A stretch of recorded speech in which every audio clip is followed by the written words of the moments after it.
काका व्लॉग्स पर धार्मिक यात्राओं की कड़ी में आज हम आपको लेकर चल रहे हैं घाटों की नगरी में।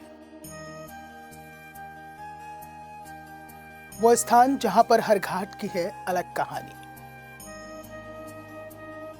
वो स्थान जहां पर छोटे बड़े लगभग 88 घाट हैं।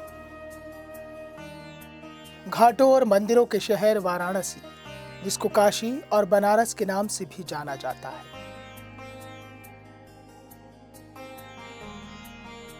इस धार्मिक यात्रा में चलिए हमारे साथ। यूं तो वाराणसी शहर में कुल 88 घाट हैं और ये सभी गंगा नदी के किनारे बसे हैं और ज्यादातर घाटों का इस्तेमाल स्नान और पूजा करने के लिए होता है, जबकि 2 घाटों को विशेष रूप से शमशान स्थलों के रूप में उपयोग किया जाता है। वैसे तो काशी के घाटों की लंबी कहानी है, लेकिन हम इस धार्मिक यात्रा में कुछ प्रमुख घाटों के बारे में जानेंगे, क्योंकि यहाँ पर हर दिन हजारों श्रद्धालु और पर्यटक गंगा में डुबकी लगाने, घूमने और नाव की सवारी करने के लिए आते हैं।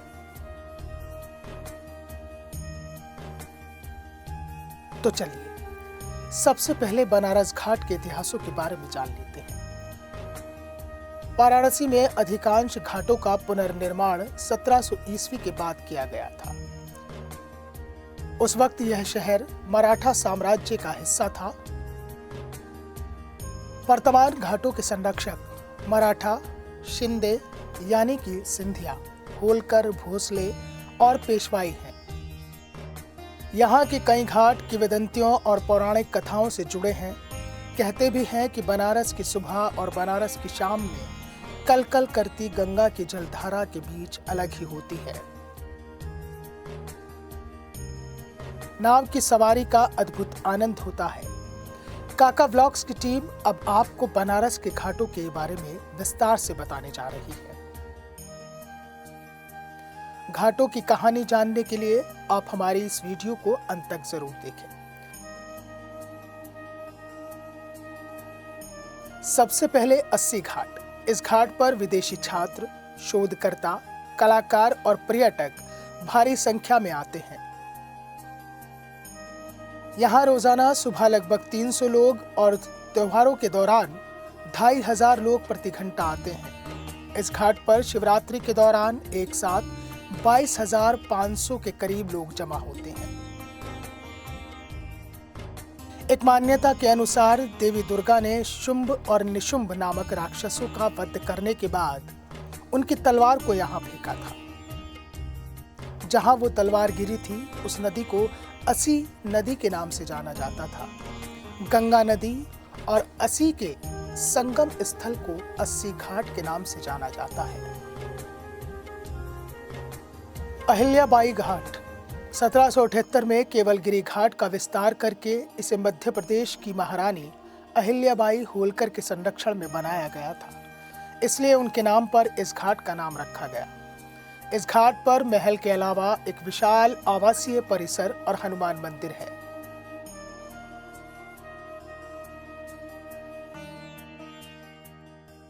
दरभंगा घाट। नागपुर के वित्त मंत्री श्रीधर नारायण मुंशी ने इस घाट का निर्माण किया था और आंशिक रूप से महलनुमा इमारत थी। उनके नाम पर ही इस घाट को मुंशी घाट कहा जाता है। 1915 में दरभंगा के ब्राह्मण राजा ने इस घाट को खरीदा और दरभंगा घाट के रूप में विकसित किया। महलनुमा इमारत बलुआ पत्थर से बनी है, जिसमें एक सुंदर पोर्च और ग्रीक के खंबे हैं। दशामेघ घाट। दशामेघ घाट को वाराणसी के मुख्य घाट के रूप में जाना जाता है। यह विश्वनाथ मंदिर के करीब स्थित है और सबसे शानदार घाटों में से एक है। माना जाता है कि भगवान ब्रह्मा ने भगवान शिव का स्वागत करने के लिए इसे बनाया था।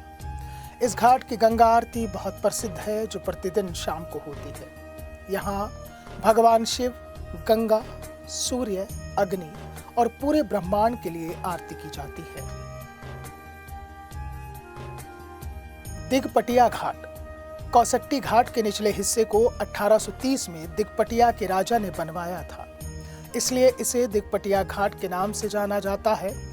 घाट पर बनाया गया महल बंगाली कला और शैली का एक उदाहरण है। महल के दोनों ओर पोर्च है।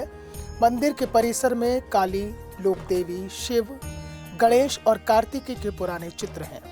देवी देवताओं के 64 योगिनी छवियों में से 16 वर्तमान में वाराणसी में मौजूद हैं।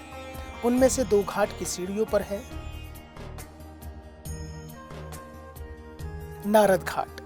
इस घाट का पुराना नाम कुवई घाट है। इसका निर्माण 1788 में एक मठ प्रमुख दत्तात्रेय स्वामी द्वारा किया गया था।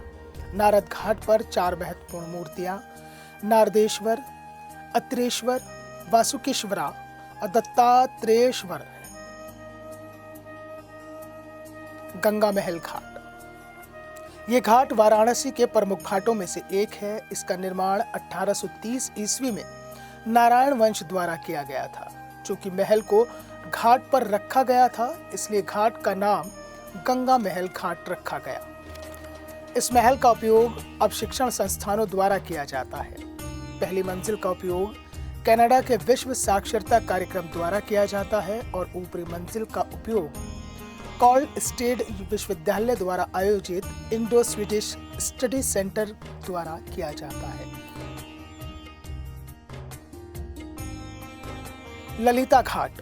नेपाल के दिवंगत राजा ने इस घाट का निर्माण वाराणसी के उत्तरीय क्षेत्र में कराया था।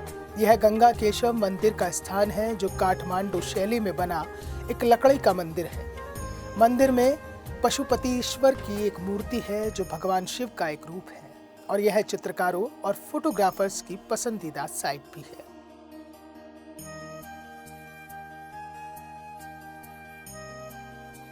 हरिश्चंद्र घाट वाराणसी के सबसे पुराने घाटों में से एक है। इस घाट का नाम एक पौराणिक राजा हरिश्चंद्र के नाम पर पड़ा, जिन्होंने कभी सत्य और दान की दृढ़ता के लिए यहाँ शमशान घाट पर काम किया।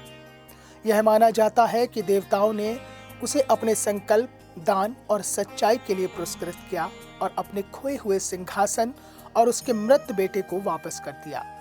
माना भी जाता है कि अगर किसी व्यक्ति का अंतिम संस्कार हरिश्चंद्र घाट पर किया जाता है तो उस व्यक्ति को मोक्ष की प्राप्ति होती है।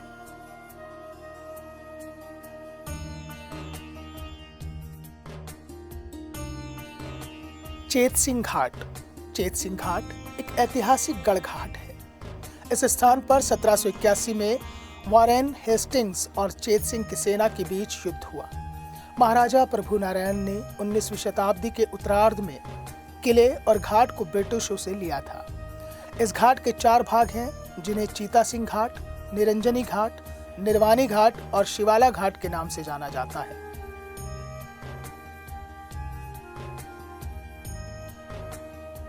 आगे बढ़ते हैं। जैन घाट। जैन घाट का नाम 7वें जैन तीर्थंकर सुपार्श्वर नाथ के नाम पर रखा गया, जिनके बारे में माना जाता है कि वे पड़ोस में पैदा हुए थे। उनकी स्मृति में 1885 में घाट के ऊपरी हिस्से में एक मंदिर बनाया गया। 1931 से पहले यह वचराजा घाट का हिस्सा था, लेकिन अब बाबू शेखर चंदा ने जैन भिक्षुओं की सहायता से इस हिस्से को अलग किया। तब से ये जैन घाट कहलाता है।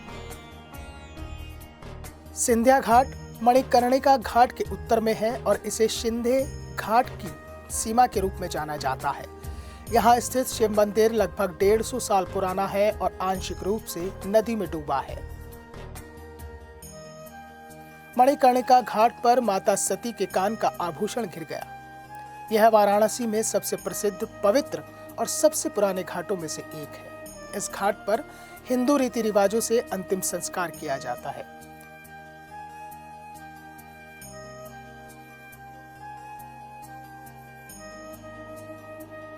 मणिकर्णिका की स्थापना जब हुई, जब गंगा जी नहीं थी, उस समय विष्णु भगवान ने यहाँ 60,000 वर्ष तपस्या करके, विष्णु चलो पादुका है, 60,000 वर्ष में इसको अपने चक्र से पहले निर्माण किया। बाद में शंकर पार्वती ने स्नान किया। बाद में देवलोक से जितने भी देवता काशी में आते गए, वो काशी में वास कर लिए। देवलोक खाली हो गया। देवलोक खाली हो गया तो शंकर भगवान को चिंता हुई कि हमारे जितने देवता काशी जा रहे हैं वापस क्यों नहीं आते। तो स्वयं शंकर पार्वती विमान पर चढ़कर यहाँ देखने के लिए आए। पार्वती जी को प्यास लगी, विमान उतार दिया, अच्छा सरोवर देखा, शुद्ध जल देखा, तो बोला पहले स्नान कर लेते हैं तो जलपान करते हैं। तो स्नान के लिए शंकर पार्वती ने स्नान किया, तो विष्णु भगवान की कृपा से जब शंकर जी स्नान करके प्रफुल्लित होकर बम ऐसा किया, तो शंकर की तीसरी नेत्र मणि जड़ित उसमें लुप्त हो गई। वो खोजने लगे। विष्णु भगवान प्रकट हुए, बोले शंकर जी क्या खोज रहे हैं? कि महाराज आपकी कृपा से हमारा शंकर मणि जड़ित कुंडल इसमें लुप्त हो गया है, तो उसको खोजिए। मैं मणि कुंडल आपको दूसरा तैयार है, अब उसका नाम मणिकर्णिका चक्र पुष्करणी रखा जाएगा। काशी में जो भी यात्री आएगा मणिकर्णिका चक्र पुष्करणी कुंड में स्नान नहीं करेगा, उसको विश्वनाथ दर्शन का फल नहीं है। काश्याम मरणांत मुक्ति, काशी में मरने से मुक्ति है।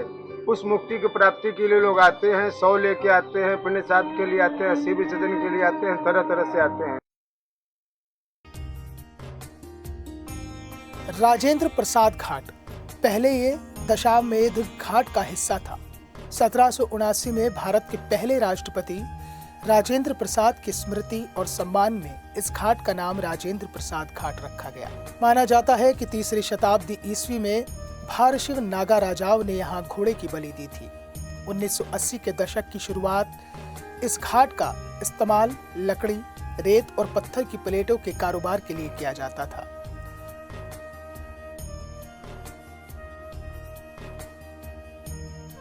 विजयनगरम घाट, इस घाट का नाम दक्षिण भारत की तत्कालीन विजयनगरम रियासत के नाम पर रखा गया। विजयनगरम के महाराजा ने 1890 में इस घाट के निर्माण के लिए धनराशि प्रदान की। यह आंध्र प्रदेश का एकमात्र घाट है जहां भगवान शिव और निष्पापेश्वर को समर्पित मंदिर है। राजा घाट, इस घाट को 1720 में राजा राव बालाजी द्वारा बनवाया गया था। इस घाट के उत्तरी भाग में महल और दक्षिणी भाग में अन्नपूर्णा मठ है।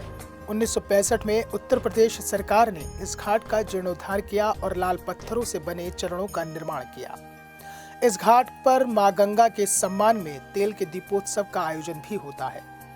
तो काका व्लॉग्स की ये धार्मिक यात्रा आपको कैसी लगी और बनारस के घाटों की कहानी हमने आपको बताई, तो आपको हमारी ये कोशिश कैसी लगी कमेंट बॉक्स में कमेंट करके जरूर बताइएगा। आगे भी आपको लेकर चलेंगे किसी और धार्मिक यात्रा पर।